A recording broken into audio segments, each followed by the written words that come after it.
Okay, hello everyone.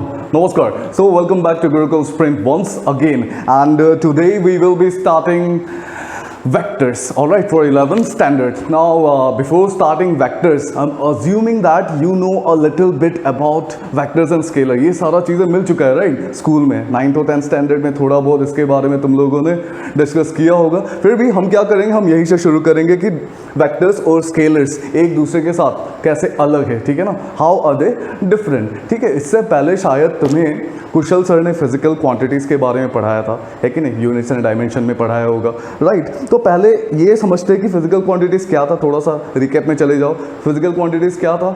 एक physical quantity कब complete होता है? जब उस पर सारे इंफॉर्मेशन होते, राइट? मतलब एक फिजिकल क्वांटिटी क्या होता है, चलो देखते हैं. फिजिकल क्वांटिटी, जब हम लोग फिजिकल क्वांटिटी के बारे में बात करते हैं तो उसके पास होना पड़ेगा एक न्यूमेरिकल वैल्यू, है कि नहीं? एक न्यूमेरिकल वैल्यू, और साथ में क्या होना पड़ेगा, बोलो? एक साथ में यूनिट भी होना पड़ेगा, है कि नहीं? जैसे कि फॉर एग्जांपल मास एक फिजिकल क्वांटिटी है, ठीक है? किसी का मास हम मान लेते हैं, किसी का मास 50 kg है, चलो ठीक है ना, 50 kg. तो 50 क्या है?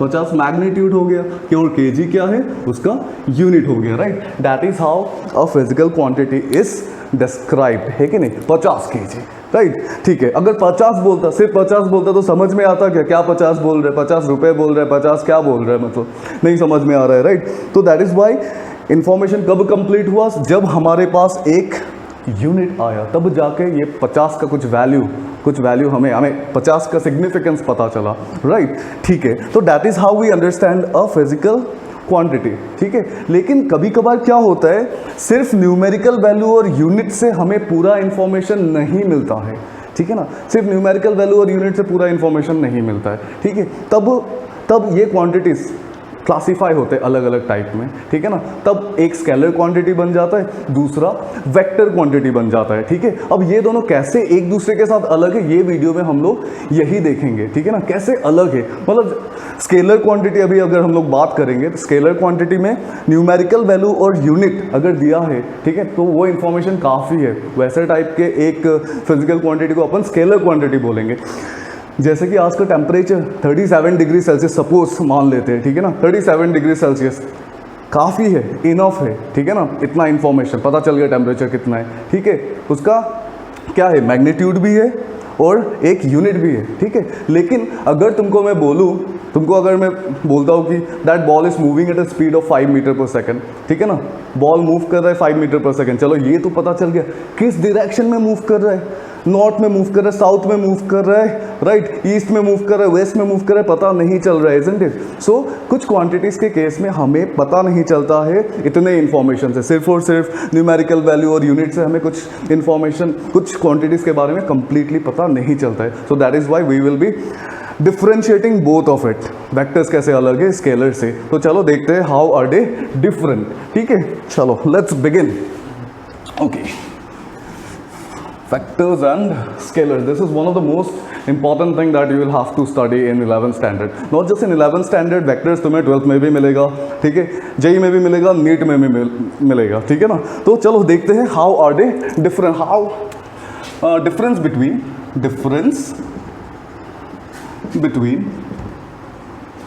scalars and vectors, ठीक है? देखते हैं कैसे ये दोनों डिफरेंट हैं, ठीक है? तो पहले हम लोग यहाँ पे स्केलर ले लेते हैं, इस साइड में लेफ्ट में स्केलर ले लेते हैं और राइट में ले लेते हैं वेक्टर, ठीक है?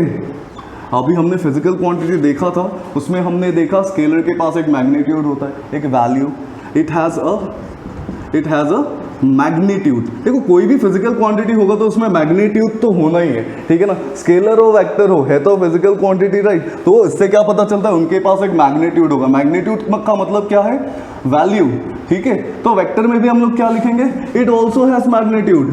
अरे हमारे पास भी मैग्नीट्यूड है, हम भी क्या है, फिजिकल क्वांटिटी है, right? It also has magnitude. Magnitude क्या है, वैल्यू, ठीक है? It also has a magnitude, ठीक है? अगला क्या लिखेंगे, इट हैज़ अ यूनिट. कुछ ना कुछ तो यूनिट लगेगा ना स्पेसिफाई करने के लिए कि किसके बारे में बात कर रहे हैं, राइट? फिजिकल क्वांटिटी के लिए, फिजिकल क्वांटिटी के होने के लिए न्यूमेरिकल वैल्यू भी चाहिए होगा, यूनिट भी चाहिए होगा, यूनिट नहीं होगा तो फिजिकल क्वांटिटी कैसे होगा? तो राइट, तो इट हैज़ अ यूनिट, तो वो वेक्टर में क्या लिखेंगे? वेक्टर में, अरे मेरे पास भी यूनिट है, it also has a unit, it also has a unit. अरे तो ये दोनों तो काफ़ी सिमिलर लग रहे हैं, इसके पास भी न्यूमेरिकल वैल्यू है, इसके पास भी न्यूमेरिकल वैल्यू है, इसके पास भी यूनिट है, इसके पास भी यूनिट है। तो डिफरेंस कहाँ में आ रहा है? डिफरेंस आ रहा है, डिफरेंस होता है स्केलर के पास कोई डायरेक्शन नहीं होता है और वेक्टर्स के पास डायरेक्शन होता है, ठीक है ना? Try to understand this part. Scalar में हम लोग लिखेंगे it has no direction, it has no direction, ठीक है। यहाँ पे हम लोग लिखेंगे वेक्टर्स में इट हैज़ डायरेक्शन। अच्छा जी, direction, okay. So basically scalar का कोई डायरेक्शन नहीं होता है और वेक्टर का डायरेक्शन होता है। Try to understand this part with the help of examples, ठीक है ना? कैसे एग्जाम्पल्स लेंगे? देखो फॉर एग्जाम्पल यहाँ पे अगर हम लोग देखें, एग्जाम्पल यहाँ पे आ जाएगा डिस्टेंस, डिस्टेंस के बारे में सुना है ना, और यहाँ पे आ जाएगा वेक्टर में डिस्प्लेसमेंट। क्लास 9 में डिस्टेंस डिस्प्लेसमेंट ने काफ़ी माथा खराब किया था होगा, राइट? डिस्टेंस क्या है, डिस्प्लेसमेंट क्या है? अच्छा ठीक है, इधर देखो डिस्टेंस क्या होता है। देखो सपोज तुम यहाँ पे खड़े हो पॉइंट ए पे, ठीक है ना? पॉइंट ए से तुम बी गए, ठीक है ना? पॉइंट ए से बी गए, फिर बी से सी गए, ठीक है? पॉइंट ए से बी मान लेते हैं 4 मीटर है, ठीक है? 4 मीटर, और फिर पॉइंट बी से पॉइंट सी है मान लेते हैं तुम्हारा 3 मीटर, ठीक है ना? तो अगर मैं तुमको डिस्टेंस पूछूं इस केस में, ठीक है ना, यहाँ तुमने कितना डिस्टेंस ट्रैवल किया, कितना डिस्टेंस तुमने ट्रैवल किया? यहाँ पे पहले 4 मीटर ट्रैवल किया ए से बी, और फिर बी से सी तुमने 3 मीटर ट्रैवल किया, तो 4 + 3 कितना हो गया? 7 हो गया, राइट? अगर मैं डिस्प्लेसमेंट में अगर इसी चीज़ को देखूं, डिस्प्लेसमेंट में, ठीक है ना, तुम पॉइंट ए पे थे, ए से तुम कहाँ गए? बी गए, ठीक है? बी से तुम वापस सी गए, ठीक है? ए से बी मान लेते 4 मीटर, बी से सी मान लेते कितना मीटर? 3 मीटर। अब एक चीज़ देखो, जब हम लोग डिस्प्लेसमेंट बोलते हैं, क्या डिस्प्लेसमेंट 7 मीटर होगा? यहाँ पे डिस्प्लेसमेंट 7 मीटर होगा क्या? अरे नहीं होगा ना, पढ़ा तो था। कैसे होगा 7 मीटर? डिस्प्लेसमेंट क्या था? Displacement is the shortest distance between 2 points A और सी। इनिशियल पॉइंट है ए, फाइनल पॉइंट है सी, इनके बीच का शॉर्टेस्ट पॉइंट कैसा होगा? ये स्ट्रेट लाइन होगा क्या? यही होगा ना, ये स्ट्रेट लाइन होगा। तो क्या डिस्प्लेसमेंट 7 मीटर होगा? नहीं होगा। अरे पाइथागोरस ने बोला था ना, ये राइट एंगल ट्राइंगल जैसा दिख रहा है क्या? क्या बोला था?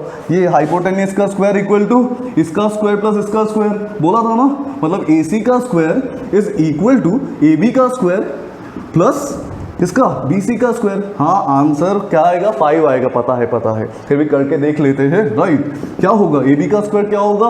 4 का स्क्वायर। BC क्या है? BC का लेंथ 3 मीटर, 3 का स्क्वायर, 4 स्क्वायर कितना हो जाएगा? 16 + 9। तो AC कितना हो जाएगा? AC इज इक्वल टू 16 + 9 25 का अंडर रूट कितना हो जाएगा? 5, राइट है कि नहीं? इसका मतलब क्या है? इसका मतलब है डिस्प्लेसमेंट कितना हुआ हमारा? 5 मीटर। मतलब डिस्टेंस और डिस्प्लेसमेंट में कुछ ना कुछ डिफरेंस आया, उसने उतना ही ट्रेवल किया था। इधर 4 मीटर, ऊपर 3 मीटर, डिस्टेंस 7 हुआ, लेकिन डिस्प्लेसमेंट जो कि वेक्टर क्वांटिटी है वो कितना हो गया? 5 मीटर, ना कि 7 मीटर, ठीक है? तो वेक्टर्स यहाँ पे हमें पता चलता है कि वेक्टर्स थोड़ा बहुत अलग है, ठीक है ना? जब हम लोग वेक्टर्स को स्पेसिफाई करते हैं, ठीक है ना, तो डायरेक्शन काफ़ी ज़्यादा, बहुत ज़्यादा इंपॉर्टेंट होता है, ठीक है ना?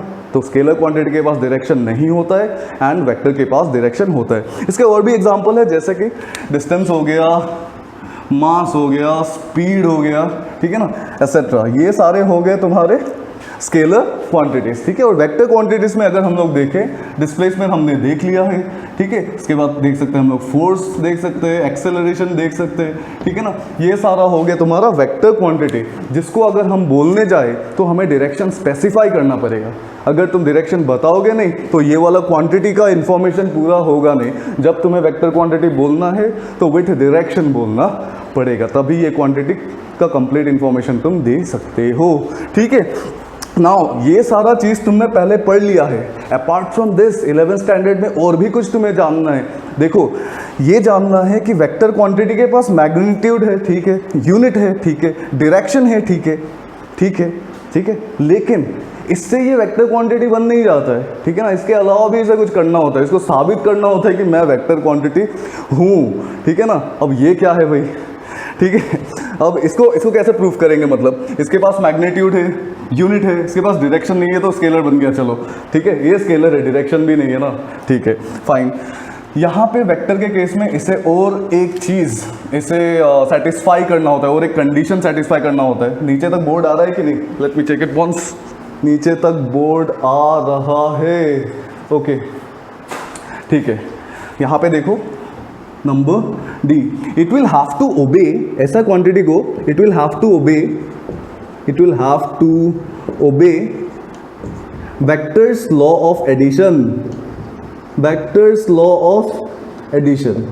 अब ये क्या है सर, फिर इसके बारे में बताएंगे, ठीक है ना, बताएंगे लेकिन अगले वीडियो में, ठीक है। इस वीडियो में बस इतना समझो कि a vector will have to obey vectors law of addition, ठीक है। और यहाँ पे क्या होता है, यहाँ पे जनरल एडिशन होता है, जैसे कि 4 + 3 हमने क्या लिखा, 7 लिखा है कि नहीं। It obey general law of addition, general law of addition, algebra जो भी बोलो, ठीक है ना। तो ये था स्केलर और वेक्टर का डिफरेंस, ठीक है ना। तो वेक्टर को एक अलग सा चीज़ ओबे करना पड़ता है, दैट इज क्या, it will have to obey vectors law of addition. यहाँ से एक इंपॉर्टेंट पॉइंट सामने आता है, ठीक है ना। वो इंपॉर्टेंट पॉइंट क्या है, मैं ऊपर लिखता हूँ, ठीक है, ऊपर लिखते हैं, चलो ओके। एक काम करो, ये नोट डाउन कर लो, अदरवाइज मैं रब कर देने वाला हूँ, ठीक है। यहाँ ऊपर मैं एक पॉइंट लिखता हूँ, पॉइंट है all vector quantities have direction, all vector quantities have direction, but all quantities that have direction are not vectors। अरे सर, अब तो अभी बता रहे थे कि जिसका डायरेक्शन है वो वेक्टर है। हाँ बताया था, लेकिन उससे ज़्यादा इंपॉर्टेंट ये आखिरी पॉइंट है, is the most important point here, alright. मतलब even though a physical quantity have a definite direction, it will also have to satisfy the vector's law of addition, it will have to obey the vector's law of addition, ठीक है। अगर vector law of addition ओबे नहीं करता है तो वो quantity को हम वेक्टर क्वांटिटी नहीं बोलेंगे, ठीक है, समझ रहे हो। देखो एक एग्जांपल लेते हैं, चलो एग्जांपल, पहले तो ये मिटा लेते हैं, ठीक है। You can take a screenshot of it, ठीक है, लिख लेना ज़्यादा अच्छा रहेगा, स्क्रीनशॉट से ज़्यादा अच्छा रहेगा अगर तुम लिख लेते हो, ठीक है ना। चलो अभी देखते हैं यहाँ पे कि हाउ इज इट डिफरेंट। एक वेक्टर क्वांटिटी का डायरेक्शन होता है, पर ज़रूरी नहीं है कि अगर डायरेक्शन है तो वो वेक्टर क्वांटिटी होगा। For example electric current, class 10 में पढ़ा था ना, इलेक्ट्रिक करंट जिसको आई से डिनोट कर रहे थे, जिसका यूनिट था क्या, एम्पियर, राइट। तो एग्जांपल आता है इलेक्ट्रिक करंट का, इलेक्ट्रिक करंट, फिर आ जाएगा प्रेशर, ठीक है। तो इनका क्या है, इनका डायरेक्शन तो है पर ये वेक्टर नहीं है, ठीक है। ओके, तो सीन क्या है इलेक्ट्रिक करंट में, इलेक्ट्रिक करंट का एडिशन होता है according to ordinary rules of algebra, ठीक है ना। मतलब यहाँ पे दो अलग अलग केस लेते हैं, चलो ठीक है। ये पहला केस है केस 1 और ये दूसरा केस है केस 2, ठीक है। ये दूसरा केस है केस 2, ओके।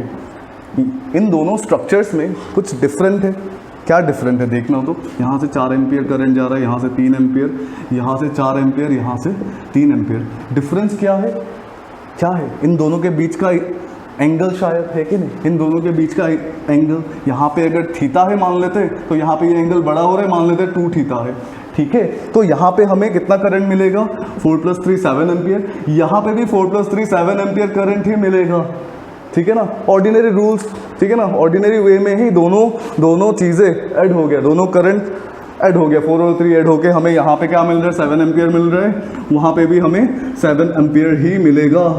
इससे क्या पता चल रहा है कि ये वेक्टर क्वांटिटी नहीं है, ठीक है ना। Vectors law of addition is a very special law, ठीक है ना, जो हम लोग अगले वीडियो में देखने वाले हैं, ठीक है। इट्स वेरी इंटरेस्टिंग, ठीक है।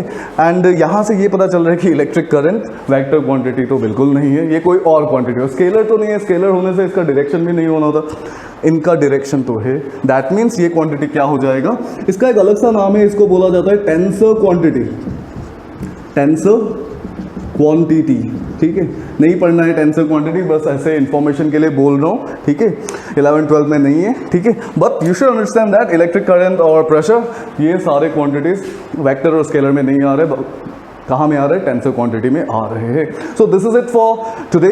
इन the next lecture we will be understanding what is vectors law of addition. Alright, this is it for today. Bye bye.